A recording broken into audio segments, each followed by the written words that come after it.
یکم ہجری کو جب مسجد نبوی کی تعمیر مکمل ہو گئی، مسلمان 5 وقت کے لیے نماز یہیں پڑھنے لگے، تو اس وقت ضرورت محسوس ہوئی کہ لوگوں کو جماعت کا وقت قریب ہونے کی اطلاع دینے کا کوئی خاص طریقہ اختیار کیا جائے۔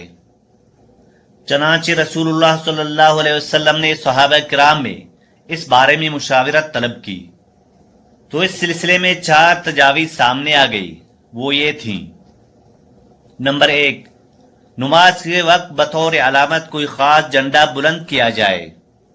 نمبر 2، کسی بلند جگہ پر آگ روشن کی جائے۔ نمبر 3، یہودیوں کی طرح سینگ بجایا جائے۔ نمبر 4، مسیحوں کی طرح ناقوس بجایا جائے۔ ان تمام تجاویز کو آپ صلی اللہ علیہ وسلم نے ناپسند فرمایا۔ اس مسئلے میں آپ صلی اللہ علیہ وسلم اور صحابہ کرام متفکر تھے کہ اسی رات حضرت عبداللہ بن زید نے خواب میں دیکھا کہ ایک شخص نے انہیں آذان اور اقامت کے کلمات سکھائے۔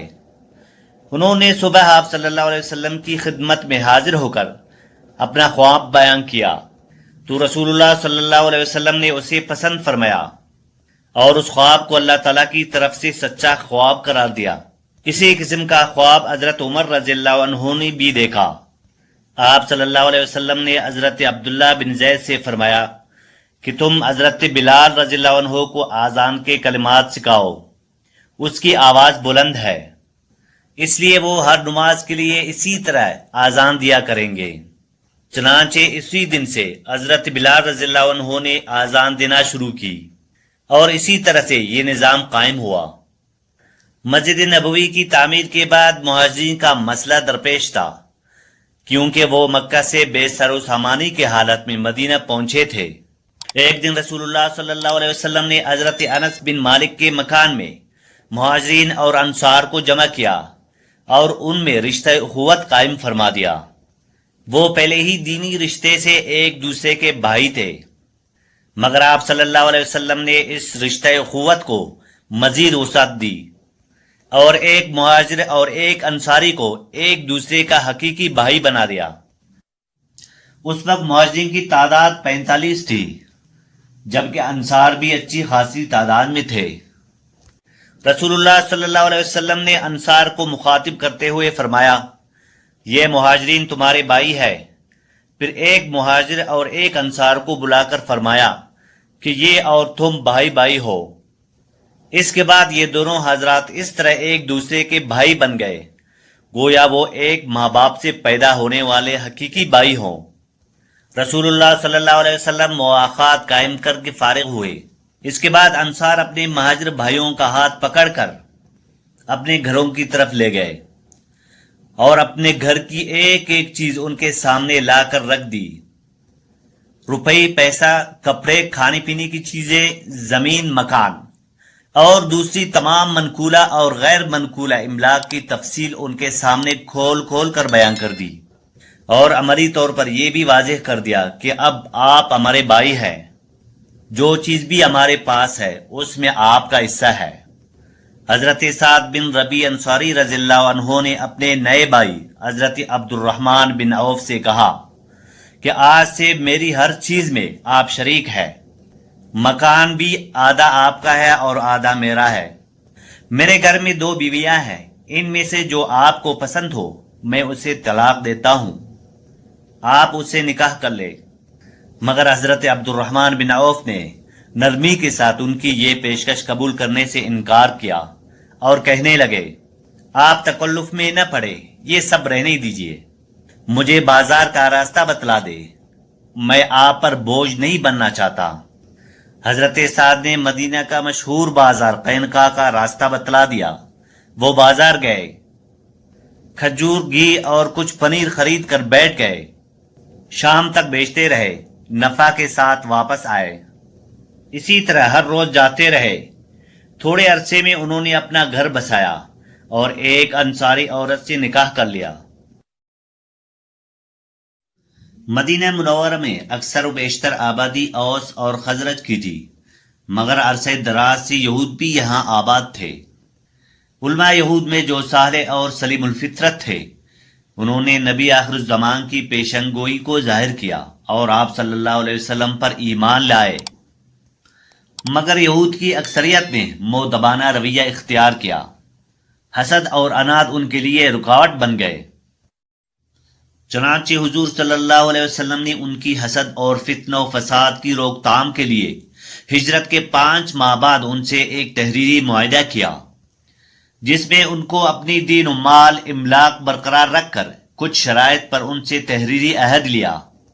اسی کو میثاق مدینہ کہا جاتا ہے۔ اس تحریری معاہدے کی شرائط یہ تھی: نمبر 1، قصاص اور خون بہا کے جو طریقے قدیم سے چلے آ رہے ہیں وہ عدل و انصاف کے ساتھ بدستور قائم رہیں گے۔ نمبر 2، ہر گروہ کو عدل و انصاف کے ساتھ ان کی جماعت کا فدیہ دینا ہوگا، یعنی جس قبیلے کا جو قیدی ہوگا اس قیدی کے چھڑانے کے لیے فدیہ کا دینا اسی قبیلے کا ذمہ ہوگا۔ نمبر 3، ظلم اور فتنہ و فساد کے مقابلے میں سب متفق رہیں گے، اس بارے میں کسی کی رعایت نہ کی جائے گی، اگرچہ وہ کسی کا بیٹا ہی کیوں نہ ہو۔ نمبر 4، ایک مومن دوسرے مومن کو کسی کافر کے لیے نہ تو قتل کرے گا اور نہ کسی مومن کے خلاف کسی کافر کی مدد کرے گا۔ نمبر 5، ایک ادنا مسلمان کو پناہ دینے کا وہی حق حاصل ہوگا جیسے ایک بڑے رتبے کے مسلمان کو ہوگا۔ نمبر 6، کسی کافر اور مشرک کو یہ حق حاصل نہ ہوگا کہ مسلمانوں کے مقابلے میں قریش کے کسی جان و مال کو پناہ دے سکے۔ نمبر 7، جو کسی مسلمان کو قتل کرے اور شہادت موجود ہو تو اس کا قصاص لیا جائے گا، الا یہ کہ ولی مقتول دیت وغیرہ پر راضی ہو جائے۔ نمبر 8، جو یہود مسلمانوں کے تابع ہو کر رہیں گے ان کی حفاظت مسلمانوں کے ذمے ہوگی، ان پر نہ کسی قسم کا ظلم ہوگا اور نہ ان کے مقابلے میں ان کی دشمنی کی کوئی مدد کی جائے گی۔ نمبر 9، بوقت جنگ یہود کو جان و مال سے مسلمانوں کے ساتھ دینا ہوگا، مسلمانوں کے خلاف مدد کی اجازت نہ ہوگی۔ نمبر 10، نبی اکرم صلی اللہ علیہ وسلم کا کوئی دشمن اگر مدینہ پر حملہ کرے تو یہود پر آن حضرت صلی اللہ علیہ وسلم کی مدد لازم ہوگی۔ نمبر 11، جو قبائل اس عہد اور حلف میں شریک ہے اگر ان میں سے کوئی قبیلہ اس حلف اور عہد نامے سے علیحدگی اختیار کرنا چاہے تو بغیر نبی کریم صلی اللہ علیہ وسلم کی اجازت کے علیحدگی اختیار کرنے کا مجاز نہ ہوگا۔ نمبر 12، کسی فتنہ پرواز کی مدد یا اس کو ٹھکانہ دینے کی اجازت نہ ہوگی۔ نمبر 13، مسلمان اگر کسی سے صلح کرنا چاہیں گے تو یہود کو بھی صلح میں شریک ہونا ضروری ہوگا۔ نمبر 14، جب کوئی جھگڑا یا اختلاف پیش آئے تو اللہ اور اس کے رسول صلی اللہ علیہ وسلم کی طرف رجوع کیا جائے گا۔ جن قبائل سے آپ صلی اللہ علیہ وسلم نے معاہدہ کیا تھا ان میں یہود کے 3 بڑے قبیلے شامل تھے جو مدینہ اور اطراف میں رہتے تھے۔ ان کے نام یہ ہے: بنی قینقاع، بنی نذیر، بنی قریظہ۔ لیکن کچھ عرصے بعد ان تینوں قبائل نے یکے بعد دیگر معاہدے کی خلاف ورزی کی اور اسلام کی دشمنی اور اس کے خلاف سازشوں میں بھرپور حصہ لیا اور اپنے کیے کی سزا بھگتی۔ اسی دوران یکم ہجری کو کئی اہم واقعات پیش آئے۔ ان کی تفصیل کچھ یوں ہے۔ اس عرصے میں قبلے کی تبدیلی کا واقعہ پیش آیا۔ مکہ مکرمہ سے مدینہ کی طرف ہجرت کے بعد 17 ماہ تک مسلمان بیت المقدس کی طرف رخ کر کے نماز پڑھتے رہے۔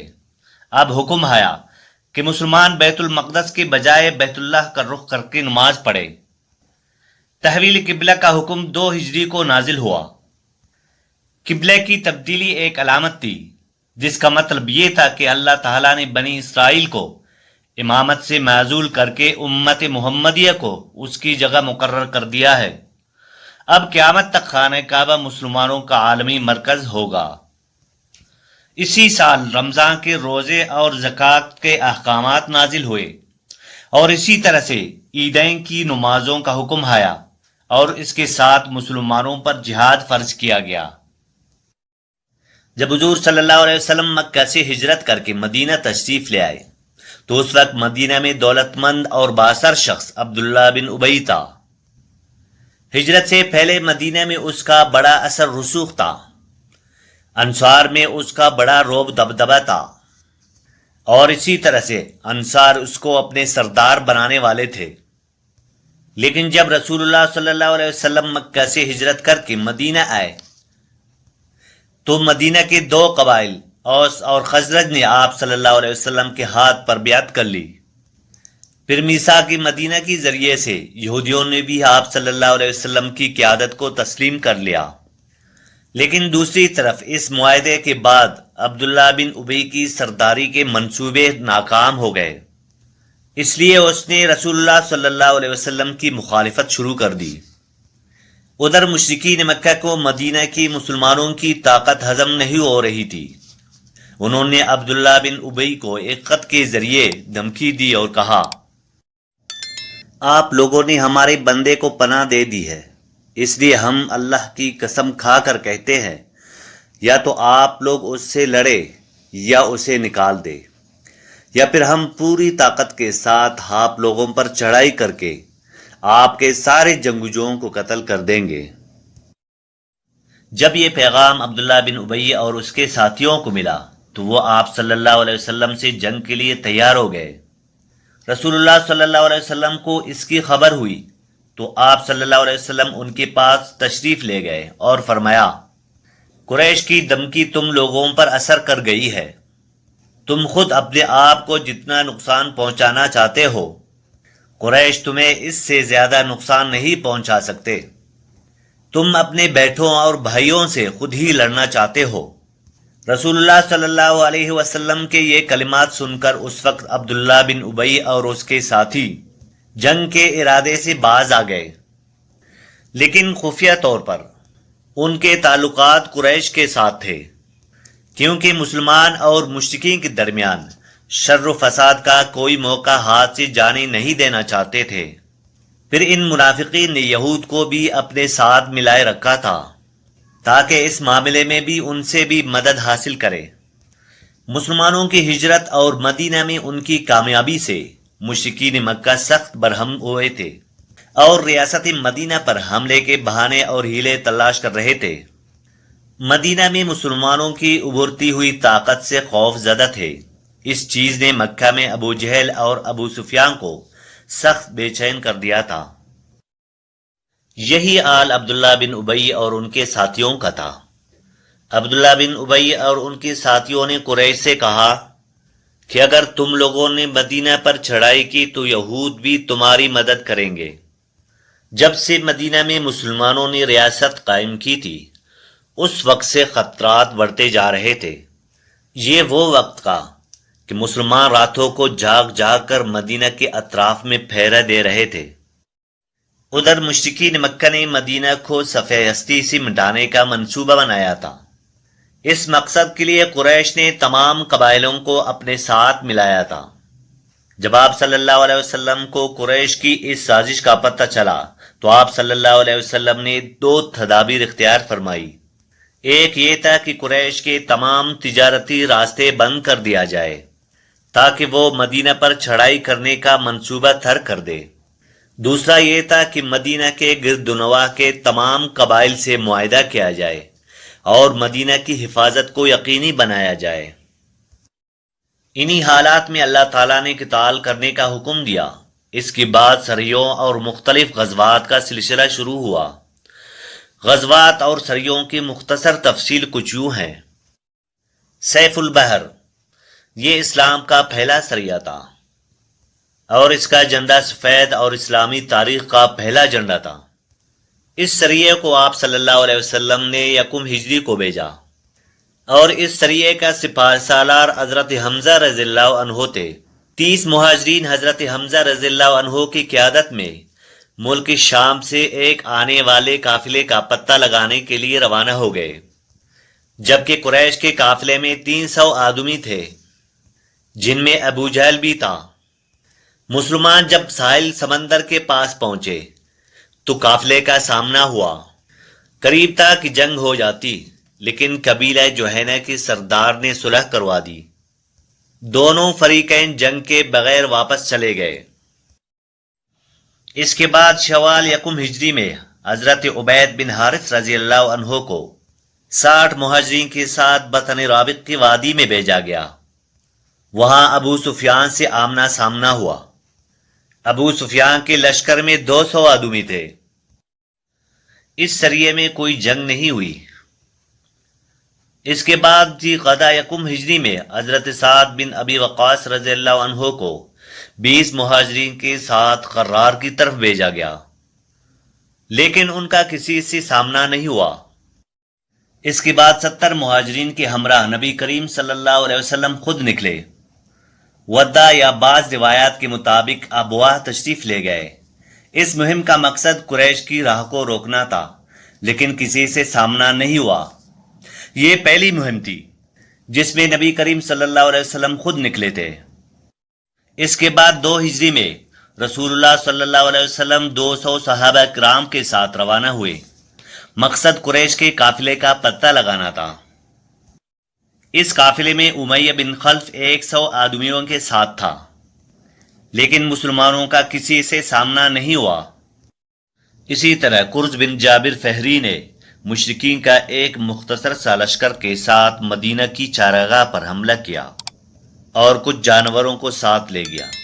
آپ صلی اللہ علیہ وسلم نے 70 صحابہ کرام کے ہمراہ اس کا تعاقب کیا اور بدر کے اطراف میں واقع وادی صفوان تک آپ تشریف لے گئے، لیکن قرظ جا چکا تھا۔ بعض مورخین اس واقعہ کو بدر اولی بھی کہتے ہیں۔ اس کے بعد حضور صلی اللہ علیہ وسلم 2 ہجری میں 200 مہاجرین کے ساتھ ذوالعشیرہ تک تشریف لے گئے۔ قریش کے ایک قافلے کا تعاقب کرنا تھا جو ملک شام کی طرف جا رہا تھا، لیکن رسول اللہ صلی اللہ علیہ وسلم کے پہنچنے سے پہلے یہ قافلہ نکل چکا تھا۔ پھر رجب 2 ہجری میں رسول اللہ صلی اللہ علیہ وسلم نے حضرت عبداللہ بن جعش رضی اللہ عنہ کو چند افراد کے دستے کا قائد بنا کر ہدایت فرمائی تھی کہ مکہ اور طائف کے درمیان جا کر وادی نخلہ میں قیام کرے اور قریش کی نقل و حرکت پر نظر رکھے۔ وادی نخلہ کے قیام کے دوران وہاں قریش کے ایک قافلے کے ساتھ مٹ بھیڑ ہو گئی اور مسلمانوں کے ہاتھ ایک مشرک عمر بن عبداللہ الحضرمی مارا گیا۔ اس روز رجب کی آخری تاریخ تھی اور رجب کا مہینہ اشہر حرم میں سے ہے۔ یہ ہجرت کے بعد پہلا خون تھا جو مسلمانوں کے ہاتھوں ہوا۔ اس پر مشرکین نے بہت شور مچایا کہ مسلمانوں نے اشہر حرم کی حرمت کی پامالی کی ہے اور اس میں جنگ کی ہے۔ مشرکین کے اس جواب میں اللہ تعالیٰ نے قرآن پاک میں فرمایا وَصَدُّوا عَن سَبِيلِ اللَّهِ وَكُفْرٌ بِهِ وَالْمَسْجِدِ الْحَرَامِ وَإِخْرَاجُ أَهْلِهِ مِنْهُ أَكْبَرُ عِندَ اللَّهِ، لیکن اللہ کے راستے سے روکنا، اس کا کفر کرنا، مسجد حرام سے روکنا اور حرم کے رہنے والوں کو وہاں سے نکالنا اللہ کے نزدیک اس سے کہیں بڑا گناہ ہے۔ یہ وہ سنگین جرائم ہے جن کا ارتکاب اب مشرکین مکہ کی جانب سے ہو رہا تھا۔ یہاں پر یہ فرمایا گیا کہ یہ سب کام اشہر حرم میں جنگ کرنے سے بھی بڑے جرائم ہے، لہٰذا ان کے سدباب کے لیے اگر اشہر حرم میں جنگ کرنی پڑ جائے تو کوئی حرج نہیں ہے۔ 17 رمضان 2 ہجری کو غزوہ بدر کا واقعہ پیش آیا۔ یہ قریش اور مسلمانوں کے درمیان پہلی اور فیصلہ کن جنگ تھی۔ غزوہ بدر کا سبب یہ ہوا کہ نبی کریم صلی اللہ علیہ وسلم قریش کے ایک قافلے کے لیے ذوالعشیرہ تک تشریف لے گئے تھے، لیکن وہ قافلہ بچ کر شام کی طرف چلا گیا تھا۔ رسول اللہ صلی اللہ علیہ وسلم اس قافلے کے تعاقب میں تھے۔ اس کی پل پل کی خبر کے لیے آپ صلی اللہ علیہ وسلم نے مختلف صحابہ کرام کو بھی بھیجا تھا۔ چنانچہ قریش کا یہ قافلہ جیسے ہی وہاں سے گزرا، انہوں نے مدینہ منورہ میں فوراً خبر پہنچائی۔ اس قافلے کا نگران ابو سفیان تھا۔ ابو سفیان کی نگرانی میں یہ تجارتی قافلہ ملک شام سے واپس آ رہا تھا۔ اس قافلے میں قریش مکہ کے ہر گھر کا سامان تھا۔ خبر ملتے ہی آپ صلی اللہ علیہ وسلم نے صحابہ کرام کو مدینہ سے نکلنے کی دعوت دی۔ مسلمانوں کی تعداد 313 تھی۔ ان میں 86 مہاجرین تھے، باقی انصار تھے۔ سواری میں صرف 2 گھوڑے، 70 اونٹ تھے۔ یہ مختصر لشکر آپ صلی اللہ علیہ وسلم لے کر مدینہ منورہ سے روانہ ہوئے تو بدر کے مقام پر پہنچے۔ یہ مدینہ منورہ کے جنوب مغرب میں 155 کلومیٹر کے فاصلے پر واقع ہے۔ اسے ہر طرف سے بلند پہاڑوں نے گھیر رکھا ہے۔ زیادہ تر حصہ ریگستانی ہے۔ ساحل سمندر یہاں سے تقریباً 10 میل کے فاصلے پر ہے۔ یہاں پر پانی کا ایک چشمہ بھی ہے۔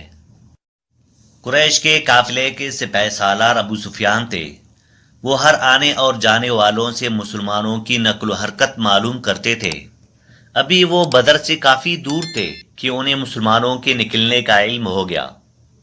چنانچہ انہوں نے قافلے کا رخ مغرب کی طرف پھیر کر ساحل کا راستہ اختیار کیا اور بدر کا راستہ مکمل طور پر چھوڑ دیا۔ ساتھ ہی زمزم بن عمر غفاری کو ہجرت دے کر مکہ کی طرف بھیجا کہ جس قدر ممکن ہو انہیں مسلمانوں کے نکلنے کی اطلاع دے دے۔ اس نے یہ اطلاع دی تو مکہ والے تیزی سے تیار ہو گئے اور سب کے سب نکلے۔ ابو لہب کے علاوہ بڑوں میں سے کوئی نہ رہا۔ آس پاس کے قبائل کو بھی ساتھ ملایا۔ یہ لشکر مقام جوحفہ پر پہنچا تو ابو سفیان کا پیغام ملا۔ اس میں اس نے اپنے بچ نکلنے کی اطلاع دے دی تھی اور یہ مطالبہ کیا تھا کہ مکہ واپس لوٹ جائے۔ چنانچہ لوگوں نے واپسی کا ارادہ کر لیا، مگر ابو جہل نے اپنے تکبر اور اکڑ کی وجہ سے انکار کیا اور مسلمانوں سے لڑنے کا تہیہ کر لیا۔ قریش کے لشکر میں 1000 آدمی تھے، جن کے پاس 100 گھوڑے، 600 زریں تھیں اور اونٹ بہت زیادہ تھے۔ ان کو اپنی کثرت تعداد پر فخر تھا۔ دوسری طرف حضور صلی اللہ علیہ وسلم عجز و انکساری کے ساتھ بارگاہ الہی میں اللہ تعالیٰ سے یوں دعا فرما رہے تھے: اے باری تعالیٰ، اگر مسلمانوں کی یہ مٹھی بھر جماعت ہلاک ہو گئی تو قیامت تک دنیا میں کوئی تیرا نام لیوا نہ رہے گا، اور تو نے مجھ سے وعدہ کیا تھا، اب اس کو پورا کرنے کا وقت آ گیا ہے۔ دعا مانگتے ہوئے کندھوں سے چادر گر پڑی۔ حضرت ابوبکر صدیق رضی اللہ عنہ نے چادر اٹھا کر فرمایا: اے اللہ کے رسول صلی اللہ علیہ وسلم، بس فرمائیے، اللہ آپ کی دعا ضرور قبول فرمائے گا۔ اس کے بعد جنگ کا آغاز ہو گیا۔ دونوں لشکر آمنے سامنے آئے تو سب سے پہلے مشرکین کے بڑے جنگجو عتبہ، شیبہ اور ولید میدان میں آئے۔ عتبہ اور شیبہ نے للکار کر کہا: آؤ، تم میں سے کون ہمارے مقابلے پر آتا ہے؟ مقابلے کے لیے انصار کے 3 جوان نکلے۔ قریشیوں نے پوچھا: تم کون لوگ ہو؟ انہوں نے جواب دیا: ہم انصار میں سے ہیں۔ قریشیوں نے کہا: ہمیں آپ سے سروکار نہیں، ہم تو اپنے چچیرے بھائیوں کو چاہتے ہیں۔ پھر ان میں سے کسی نے اعلان کیا: محمد ہمارے پاس ہماری قوم کے ہم سروں کو بھیجو۔ آپ صلی اللہ علیہ وسلم نے حضرت عبیدہ بن حارث رضی اللہ عنہ، حضرت حمزہ رضی اللہ عنہ اور حضرت علی رضی اللہ عنہ کو ان کے مقابلے کے لیے میدان میں اتار دیا۔ جب یہ لوگ میدان میں آئے تو قریشیوں نے پھر پوچھا: تم کون لوگ ہو؟ انہوں نے اپنا تعارف کرایا۔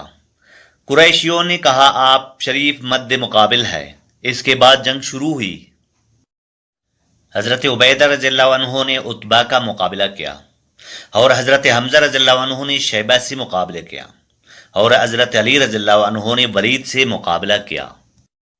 حضرت حمزہ اور حضرت علی رضی اللہ عنہ نے اپنے مد مقابل کو شکست دے دی، لیکن حضرت عبیدہ رضی اللہ عنہ اور ان کے مد مقابل کے درمیان ایک وار کا تبادلہ ہوا۔ دونوں میں سے ہر ایک نے ایک دوسرے کو زخمی کر دیا۔ اتنے میں حضرت علی اور حضرت حمزہ رضی اللہ عنہ اپنے اپنے شکار سے فارغ ہو کر آ گئے۔ آتے ہی عتبہ پر ٹوٹ پڑے اور اس کا کام تمام کیا۔ اس جنگ کا نتیجہ مشرکین کے لیے برا ثابت ہوا۔